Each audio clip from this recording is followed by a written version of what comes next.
안녕하십니까. 한겨레 캐스트 2013 주간 이슈 전망입니다. 저는 정치부 성한용입니다. 박근혜 대통령의 공약 후퇴 파장이 만만치가 않습니다. 당장 박근혜 대통령의 지지율이 흔들리고 있습니다. 기초연금 주무장관이죠. 진영 장관이 대통령과 청와대에 만류를 무릅쓰고 사퇴했습니다. 정기국회는 정상화됐어도 국회에서 박근혜 대통령의 공약 후퇴, 또 정부의 세제 개편, 내년도 예산안을 놓고 여야의 격돌이 예상됩니다. 오늘은 박근혜 대통령 공약 후퇴의 본질이 무엇이고 정치적 파장은 앞으로 어디까지 이어질 것인지 살펴보도록 하겠습니다. 정치부 송채경 기자 나오셨습니다. 안녕하세요. 네, 안녕하세요. 먼저 지난 26일이죠. 박근혜 대통령이 국무회의에서 65세 이상 노인들에게 20만 원씩 주겠다고 한 기초연금을 주지 못하게 됐다, 이렇게 네. 사과 발언을 했죠. 정확히 뭐라고 했는지 살펴보는 게 좋을 것 같네요. 박근혜 대통령의 발언을 정확하게 이제 읽어드리면요. 그동안 저를 믿고 신뢰해 주신 어르신들 모두에게 지급하지 못하는 결과가 생겨서 죄송한 마음입니다. 하지만 이것이 결국 공약의 포기는 아닙니다. 국민과의 약속인 공약은 지켜져야 한다는 것이 저의 신념은 변함이 없습니다. 임기 내에 반드시 실천하기 위해 최선을 다할 것입니다. 이렇게 얘기를 했습니다. 네, 일단 정확히 지키지 못한 것에 대해서는 사과를 한 것이네요. 네. 자, 이번 일을 박근혜 대통령 대선 공약이 후퇴하기 시작했다, 이렇게 봐도 될까요? 일단 박근혜 대통령 본인은 공약이 후퇴했다고 보는 것 같지는 않습니다. 왜냐면은 그렇게 얘기를 하면서 한편으로 뭐라고 또 지적을 했냐면요. 일부에서 지적하는 것처럼 이런 상황에서 복지를 비롯한 정부 공약을 원점에서 전면 재검토하라는 주장도 있다. 그러나 그것은 정부의 책임 있는 자세가 아니라고 생각한다. 이렇게 얘기를 하면서 앞으로 재정 여건이 나아지면 이제 소득 상위 30% 이번에 주지 않기로 한 그 분야 부분까지도 지원을 확대해야 된다는 소신을 갖고 있다. 이렇게 이제 강조를 했습니다. 근데 박근혜 대통령이 그렇게 강조를 했다고 해서 이제 야당이나 아니면 일각에서 그게 공약 후퇴가 아니다라고 판단하는 건 아닌 것 같고요. 이제 이게 본격적인 공약 후퇴의 시작이 아니겠느냐라는 지적은 계속해서 나오고 있는 것 같습니다. 기초연금 말고요, 다른 공약은 어떤가요? 이미 좀 후퇴하고 있다, 이런 비판도 있죠. 어떻습니까? 기초연금 말고 가장 크게 문제가 되는 공약이 4대 중증질환 진료비를 전액 이제 그렇죠. 국가가 부담하겠다라는 공약이었는데요. 이것도 사실 기초연금이랑 포함해서 가장 박근혜 대통령의 대표 공약이었습니다. 이 공약의 이제 중점 내용이 뭐였냐면은 사실 이제 우리가 치료를 받기 위해서는 비급여 항목이 굉장히 많잖아요. 보험이 되지 않는. 도움이 안 되는 항목이죠. 네. 그 부분까지 국가가 100% 보장을 해주겠다. 이게 공약 내용이었습니다. 근데 이제 이번에 이제 발표된 거를 보면은 필수 진료비만 지급을 하는 걸로 이제 후퇴가 됐어요. 그래서 3대 비급여 항목인 선택 진료비, 그 다음에 상급 병실료, 간병비 이런 부분들은 이제 연말에 다시 논의하는 걸로 그렇게 좀 후퇴가 됐다라고 평가를 받고요. 그 다음에 고교 무상교육도 원래 2014년부터 실시하는 걸로 그렇게 공약을 했었는데 내년 예산안에는 이제 배정이 안 된 걸로. 네, 좀 미뤄지는군요. 네, 그런 부분들이 이제 몇 가지가 좀 더 있습니다. 네, 알겠습니다. 자, 대선 공약을 다 지키려면 아무래도 돈이 많이 들어갈 텐데요. 박근혜 대통령은 돈을 어떻게 마련할 생각일까요? 기초연금 포함해서 여러 가지 복지 제도에 대한 이제 국민적인 합의가 필요하다. 이렇게 이제 얘기를 하고 있고요. 네. 그 합의를 위해서 국민 대타협위원회를 만들어서 여기서 본격적으로 국민 의견을 수렴을 하겠다. 이렇게 얘기를 하고 있고요. 그 다음 방안으로는 뭐 계속해서 주장해 왔던 것이 지하경제 양성화를 하겠다. 그 다음에 이제 전두환 전 대통령 추징금 문제 같은 그런 비리 사범에 대한 추징금 문제 이런 것들을 확실히 걷겠다. 그 다음에 이제 세금 탈루 등의 문제를 좀 해결을 하겠다. 이런 점을 굉장히 강조를 해왔고요. 그 다음에 가장 중요한 부분 사실 세수 확보를 하려면 경제 활성화가 가장 중요하잖아요. 그렇죠. 경제가 살아야 되겠죠. 예. 이 부분에 대해서 이제 강조를 하면서 했던 말이 경제 부흥이나 일자리 창출을 위한 세수 확보 등의 모든 노력은 대통령 혼자 할 수 있는 게 아니다. 정치권과 국민들이 다 함께 힘을 모아서 제2의 한강의 기적을 만들어야 된다. 이렇게 말씀하시면서 한강의 기적을 이제 강조를 하기도 했고요. 그 다음에 추석 전에 국회에서 있었던 3자 회동에서는 처음으로 국민적 합의를 바탕으로 한다면 증세도 가능하다. 이렇게 말씀하기도 하셨습니다. 네, 증세 가능성이 열려 있군요. 네, 알겠습니다. 자, 지난 대통령 선거를 생각하면 사실은 이명박 정부의 실정 때문에 정권이 야당으로 넘어가는 것이 정상일 텐데요. 어떤 원칙과 신뢰 정치인이다, 이렇게 할 수 있는 박근혜 대통령이 여러 가지 믿을 만한 복지 공약을 내세워서 대통령이 당선이 됐습니다. 따라서 박근혜 대통령이 공약을 지키지 않는다면 대통령 선거의 의미가 없어지게 되는 것이죠. 박근혜 대통령도 그런 점을 잘 알고 있는 것 같습니다. 국무회의 다음 날 대한노인의 간부들을 청와대로 불러서 식사를 했는데요. 다시 한번 죄송하다 이렇게 사과를 하는 사진을 보니까 네. 대통령이 그 노인들에게 머리를 숙이는 모습이 네. 참 인상적이던데요. 네, 보니까 머리만 숙인 게 아니라 허리까지 숙여가면서 이렇게, 허리까지 네, 숙였습니까? 그 사과를 네. 하는 장면이 주요 일간지들 일면으로 다 이제 장식이 됐는데요. 이제 그러면서 아까 제가 이제 워딩으로 소개를 한 것과 거의 비슷하게 참 안타깝고 죄송스러운 마음이다 이렇게 말씀을 다시 한 번 더 하셨습니다. 네, 했습니다. 강조했군요. 네. 자, 공약 후퇴 때문에 박근혜 대통령 지지도가 좀 흔들리고 있다. 제가 아까 그렇게 표현을 했는데요. 네. 실제로는 어떻습니까? 지난 27일에 한국갤럽이 발표한 조사 결과를 보면 추석 전에 지지율보다 약 7%포인트 정도 떨어진 걸로 나옵니다.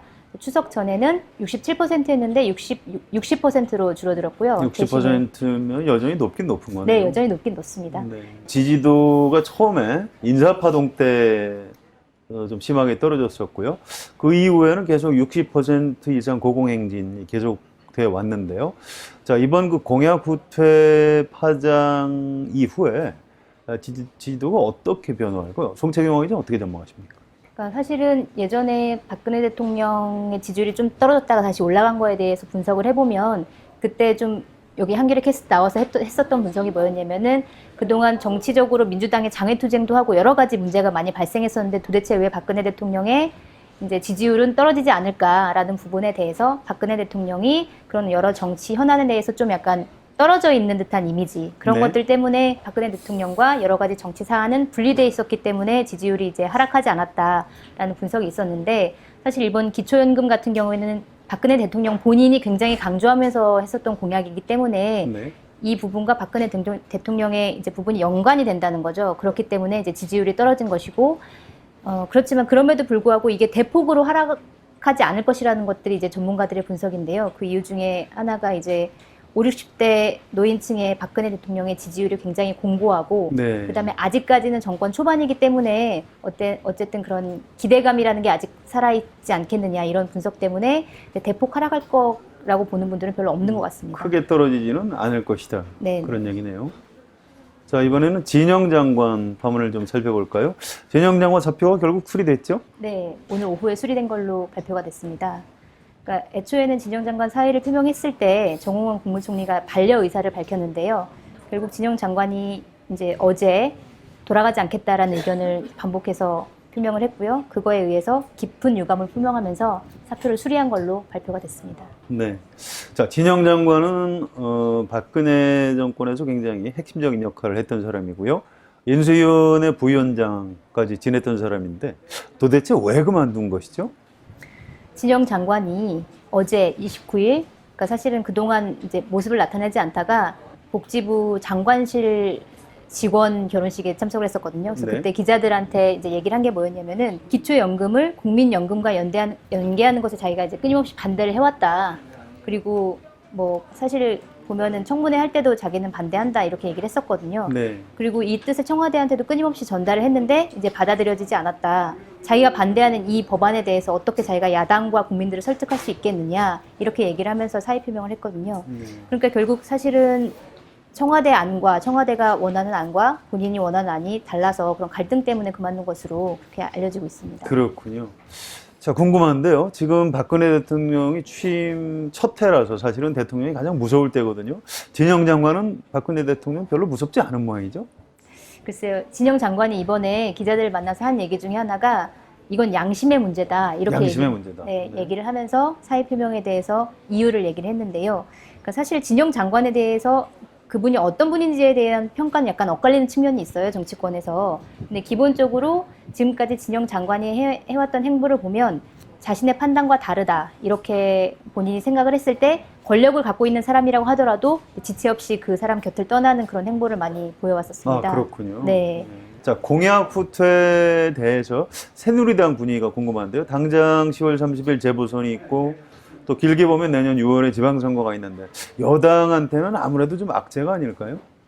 악재이긴 한데 사실 재보선 지역구로 확정된 지역이 경기 화성갑, 그다음에 경북 포항남 울릉 이 두 그렇죠. 지역이 네. 원래 새누리당 지역이었고 새누리당 자체가 원래부터 유리한 지역이었습니다. 그렇군요. 그래서 이제 큰 걱정은 안 하는 것 같긴 한데 그럼에도 불구하고 최근에 이제 대통령 지지율도 떨어지고 여러 가지로 악재가 많기 때문에 이런 정권 비판 여론을 차단하기 위해서 이제 안간힘을 좀 쓰고 있는데요. 뭐 예를 들어서 기초연금 공약 같은 경우에는 이제 민주당이 지난 대선에서 이제 내놨던 공약을 막 비교를 하면서 뭐 우리가 그래도 지금 우리가 내놓은 법안이 이제 그때 너희들이 내놓은 법안보다는 낫지 않겠냐 이렇게 얘기를 하면서 이제 공약을 후퇴시킨 부분에 대해서 약간 좀 차단을 하는 그런 경향이 있는 것 같습니다. 네, 알겠습니다. 자, 민주당은 어떤가요? 추석 연휴 직전에 박근혜 대통령하고 회담을 하고 아무 소득도 없이 그냥 국회 등원했는데요. 이번 일로 박근혜 대통령이 좀 타격을 받으면 반사 이익을 좀 얻게 되는 건 아닌가요? 사실상 지금으로 보면 반사 이익을 얻는다는 게 좀 쉽지는 않아 보이는데요. 왜 그렇습니까?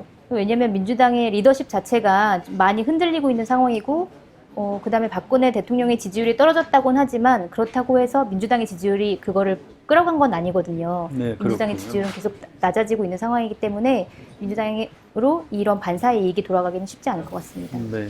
자, 민주당이 박근혜 대통령을 비판만 하는 것 같지는 않고요. 뭔가 좀 대안을 내놓고 있는 것 같은데요. 자, 공약 이행을 위한 그 재원 마련. 이 부분에 대해서 민주당은 어떤 주장을 하고 있습니까? 일단 크게 두 가지에 대해서 얘기를 하는데요. 법인세 감면을 철회하자는 것과 그다음에 네. 소득세율 최고 구간을 신설하거나 세분화해야 된다. 이렇게 두 가지인데 법인세 감면 철회 같은 경우에는 노무현 정부 때 법인세율 최고세율이 25%였는데 이게 네. 이명박 정부에서 22%로 낮아졌거든요. 낮아졌죠? 이 네. 부분에 대해서 정상화를 하자. 그렇게 하면 연간 한 3조 5천억 정도의 세수가 확보가 될 것이다. 이렇게 예측을 하고 있고요. 그다음에 소득세율 최고구간 신설이나 뭐 세분화해야 된다 이런 것 같은 경우에는 지금 현재 개인 소득세 최고 세율이 38%거든요. 가장 많이 버는 사람에게도 38%의 이제 세율을 걷고 있는데 그걸 42%로 높이고 대신 이제 세율을 조정을 해서 더 많이 버는 사람이 조금 더 많이 내게 이렇게 네. 하는 방법으로 조정을 하자. 그렇게 하면 또 세수가 뭐 연간 1조 3천억 정도 더 거칠 것이다. 이렇게 좀 분석을 하면서 그런 방안을 내놓고 있습니다. 네, 그렇군요. 자, 안철수 의원은 이번 공약 후퇴에 대해서 뭐라고 그랬는지 간단히 좀 정리해 주실까요? 박근혜 대통령이 사과한 것 부분에 대해서 굉장히 비판적으로 얘기를 했는데요. 26일 박근혜 대통령이 국무회의에서 사과를 했을 때 안철수 의원이 자기 홈페이지에다 글을 썼어요. 뭐라고 썼냐면 대통령의 사과는 그 방법과 내용에 있어서 엄중하게 비판받아야 한다. 이렇게 얘기를 했어요. 이제 일단 방법이라는 부분에 대해서는 대국민 담화를 발표하면서 사과를 했어야 되는데 국무회의 국무회의에서 자리에서 했다. 네. 지나가듯 언급했다. 이거 자체가 잘못이다. 그다음에 내용에 있어서는 법인세 감면을 유지하면서 그러니까 민주당이 주장해왔던 감면을 철회를 하는 부분에 대해서 반대하면서 기초연금 제도 재원이 부족하다고 하면 어떻게 국민이 수긍할 수가 있겠냐 이렇게 네. 내용적으로는 비판을 했습니다. 그렇군요. 네. 자, 이번 정기국회에서도 공약 후퇴가 뜨거운 쟁점이 될 것 같은데요. 이번 일정과 관련해서 어떤 전망이 가능한지 말씀을 좀 해주실까요? 네, 일단 여야가 긴급 현안 질문을 10월 1일, 그러니까 내일 하기로 했는데요. 네. 이 이제 내일 긴급 현안 질문에서 가장 크게 기초연금 공약 후퇴 부분과 그다음에 최동욱 검찰총장 사퇴가 청와대 두 가지가 가장 압박이 큰 아니냐, 문제죠. 네, 그 부분에 대해서 민주당에 좀 공격이 있을 것 같고요. 네. 그다음에 10월 7, 8일에 교섭단체 대표 연설이 있고 그다음에 국정감사가 10월 14일부터 11월 2일까지 20일간 실시하기로 했고요. 그다음에 대정부 질문을 11월 12일에서 18일까지 이제 진행을 하기로 했는데 여기서 가장 좀 쟁점이 될 부분은 세제 개편안 법안 심사랑 내년도 예산안 심사 등 쟁점 사안이 이제 그 부분이 가장 큰 쟁점 사안인데요.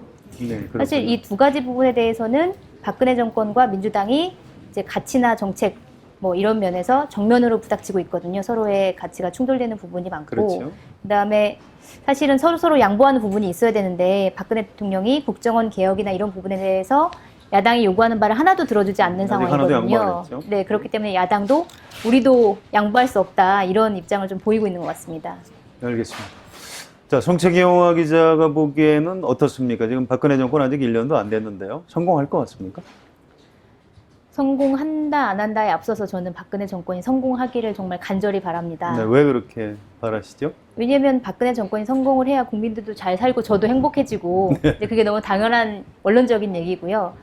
근데 지금까지 해온 행보를 보면 너무 독단적으로 밀어붙이는 것 같아요. 그래서 이렇게 독단적으로 밀어붙이는 게 계속된다면 성공하기가 쉽지는 않을 것 같다라는 생각이 들고요. 그렇군요. 네, 박근혜 대통령이 이제 본인이 말씀하셨잖아요. 경제 살리기나 아니면 일자리 창출이 본인만 노력해서 되는 게 아니라 국민이나 야당이 다 같이 기업 이런 쪽에서 다 같이 노력을 해야 된다라고 얘기를 했기 때문에 그런 쪽으로 다 같이 협조를 얻기 위해서는 본인이 좀 약간 양보를 하고 독단적인 부분을 좀 약간 희석화시키는 그런 노력이 필요하지 않을까라는 생각이 듭니다. 박근혜 대통령은 공약 후퇴에 대해서 죄송하다 이렇게 사과를 하면서 복지를 비롯한 공약을 원점에서 재검토하는 것은 정부의 책임 있는 자세가 아니라고 말했습니다. 아직도 선진국에 비해서는 복지가 미흡한 실정이라는 것입니다. 대선 공약을 지키겠다는 의지를 꺾지는 않은 것입니다.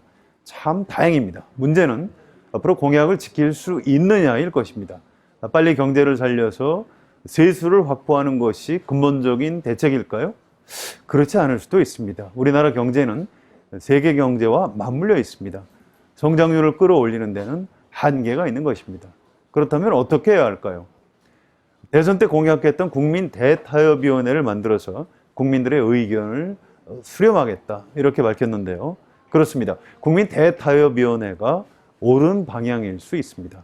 결국은 중산층에게 세금을 더 걷어야 합니다. 먼저 고소득층 증세를 통해서 국민들을 설득해야 합니다.